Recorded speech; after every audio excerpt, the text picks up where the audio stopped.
Hi there, I'm going to take you through something which has just this second happened to me. This video is going to be a bit rough, but hopefully you'll find it useful because I have been trying for a long time now to find a business idea which I think really has got legs.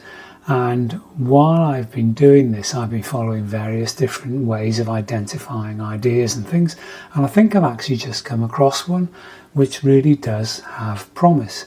So I thought I'd take you through, as part of a process of taking this business actually all the way through to it going live, which I'm going to do. I thought I'd take you through the first part of the process because I think it has isolated for me something which seems to tick all the boxes and is something which I can actually get to the live state relatively quickly. So I'm going to take you through this. This is going to take the form of a series of videos. They're going to be a bit rough and ready, as this one is already, but I'm just going to take you through the process I did to get to this point today, which is the idea seems to me to have legs. Okay, so the way that people often describe business ideas is to say that the first thing you have to identify is some source of pain. Then you need to understand whether you have a way of addressing that pain, whether you can talk to the people who are experiencing the pain, and whether you have a solution for them. So I've tried to apply that to a number of different things over the plenty of videos on this channel and others where I've been trying to do this.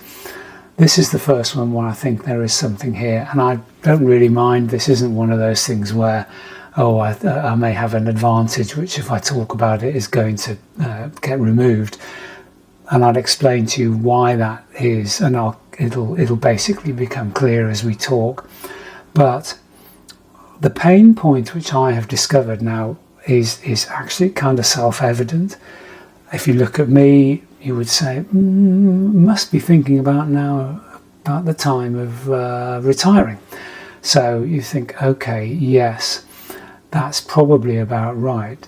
So what is it that almost every person who starts thinking about their retirement, let's say from the age of 50, has in the back of their mind, which is always there and always is a bit of a worry?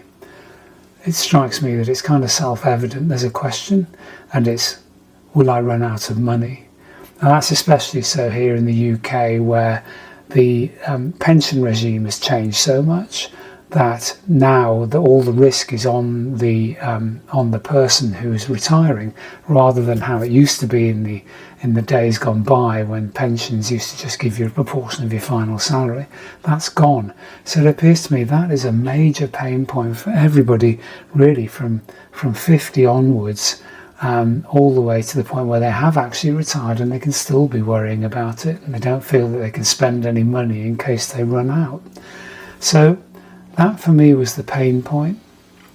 Now, how I isolated that was because I was doing a regular exercise which I often undertake, which looks at me and looks at what I have in the way of assets in terms of experience and my character and what I'm good at, what I'm not good at. And I often do this because it kind of resets my brain a bit. And I'm going to show you now the actual process which I recorded as I did it. And it starts off with a load of stuff. Okay, so you can see what I'm doing here. And I'll run this at double speed, just so we can get through it quite quickly. So you can see that what I'm starting off with is just writing down on a piece of A3 paper what my work experience has been like. So you'll see as this list appears, it's got a kind of mix of stuff, which if you've been working for 45 years like I have, you basically have a number of sort of sub-careers in your career. And we can go through this in some other time, but these are the things which I have done and which I would say I'm experienced in. and some of them have been longer than others and some of them have been shorter. And then I thought, okay, let's move on and look at what I've got in the way of experience of families. Now I come from a forces family, Dad's in the Air Force, and we'll come back to him because that's quite interesting. And basically then I've got siblings. As most people have experience of, your parents get older and that places pressures on yourself. Then moving on, I thought, okay, what am I really interested in? And I kind of jotted this down, and this is not something where I'd spent a great deal of time thinking. I just threw stuff down on the page. I'm interested in finance, and I'm interested in things like digital assets and gadgets and stuff like that, like rugby. And I've put down the bottom there sort of economics and stuff like that.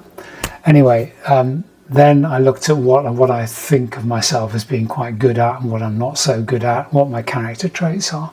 So anyway, that was where the list got to, and I was looking at that list, and it struck me that in there is a lot of stuff about finance, but also in there, if you look down in the family part, is a thing which says aging parents, and that to me triggered a memory of my dad, who's no longer with us, who lived in a world. The generation above us had a different experience of retirement. They basically lived in a world where my dad was kind of financially secure because he had a number of pensions, which they basically paid out a portion of his final salary, and adjusted him with inflation as time went by, and he basically didn't have to worry about money when he retired at all. And I thought, well, that's interesting. And then I thought about the fact that what I was worrying about, which is the pain point. And then I thought, well, okay, you're a methodical sort of bloke. And then I remembered, and this was the key point, I always default back to trying to answer questions and worries by just going back and looking into things and deciding whether I actually can answer the question and remove the worry. And what I've done probably for, 10 years now is produce it sounds big and grand, but I basically get an Excel spreadsheet and produce a cash flow forecast for the rest of my life. And I've always got them, I've always had them, and some of them are less accurate than others, but they basically have the framework of being a really quite valuable tool. And because I've worked in finance for decades, I know the things which affect cash flow forecasts, and so I thought, well, I could roll that into a product. So I thought, okay, a product. And then I thought about, okay, I think I've got an idea here now. It's starting to coalesce, but let's think about those other things. So is there a group of people who I can identify? Is there an avatar for the person that I could pull down? I thought, yes, there is. Is there a way that I can speak to them? Well, I thought, well, probably there's YouTube. Also, though, when you think about it, I'm talking here about professional people because what was going through my mind at this point was there's a service here that I could offer.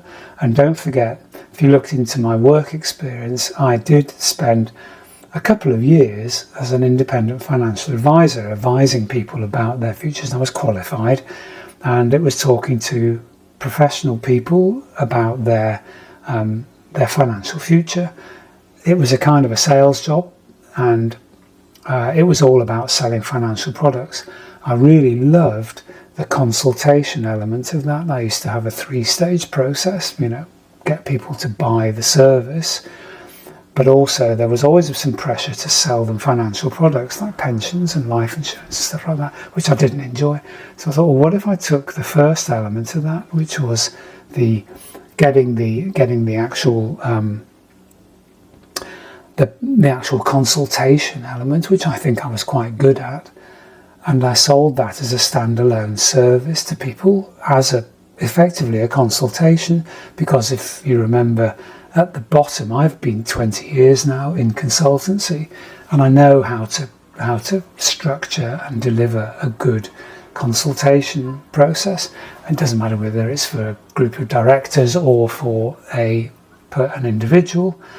The individuals are just the individual components of a group of directors. So anyway, I thought that has real legs. This has real legs. The final thing being, I can get customers, clients, through LinkedIn as well if I produce a marketing campaign that can get into LinkedIn. So we're now kind of up to date with one other caveat. The other thing which I thought was, okay, this is kind of a financial forecasting service at the moment, and that doesn't feel to me like a service which people would be willing to pay a great deal for, because it doesn't feel like it's something where you can sit down and just crunch out some numbers with people. I thought, well, okay, what else can I add in the way of another service? And then I thought back to how my dad's retirement went, and I was struck by the fact that he spent his whole life in a really high pressure environment. He was a pilot. When he stopped and retired, it felt to me like he kind of almost got into a kind of a drift state. So I thought, well, he was drifting. So maybe the second part of this would be to say, okay, maybe you plan the first half of your life incredibly in a load of detail. We all kind of worry about what we're going to be doing. Should we change jobs? Should we get married? Then the second half of life comes along, let's say from 50 onwards, and people stop planning altogether. They go, well, okay, that's it. Now I just drift along until I die.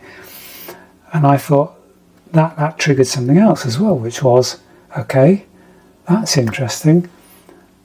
There's two things here. One, I think I can show people an alternative to drifting into your, death. But also I remember that I'm absolutely fascinated by aging.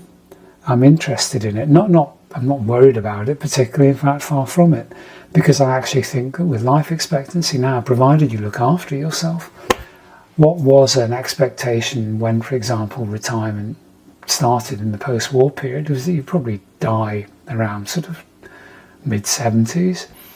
We're at least 10 or 15 years beyond that now. And in fact, for many people, their life experience and their lifespan, especially at the sort of professional end and the people who've had good health care throughout their lives, they're going to be into their 90s. So suddenly this is becoming the final third of your life. And I thought, there's really something here now. And therefore I resolved to crack on and see whether I could push this to the point where it became a product, a consultancy product that I could sell. And that's how I got to here. And the last thing to say is, I'm going to track this. I'm going to track how this goes for me. I'm now kind of at this stage that we talked about now. I've got the idea. I think it's got legs. It hits all the qualifying criteria to be something I should pursue. I'm going to pursue it, and I'm going to pursue it in some depth. In the next video, which will be in about a week's time, I'm going to talk to you about a little bit more about the background, where I am now and how easy it will be for me to actually do this thing. I'm still working full time, so I'm going to need to get tools. So we're going to look at AI. I'm going to need a vehicle to hang the marketing off, and we'll talk about all that. I've got some ideas, you can probably tell, but this is a good point to stop video 1. It is rushed. This is just a stream of consciousnness. I haven't got a real script. I just have some bullets that I want to cover. And I hope you found this interesting. This is going up almost exactly as I've spoken. And I hope that you can forgive the roughness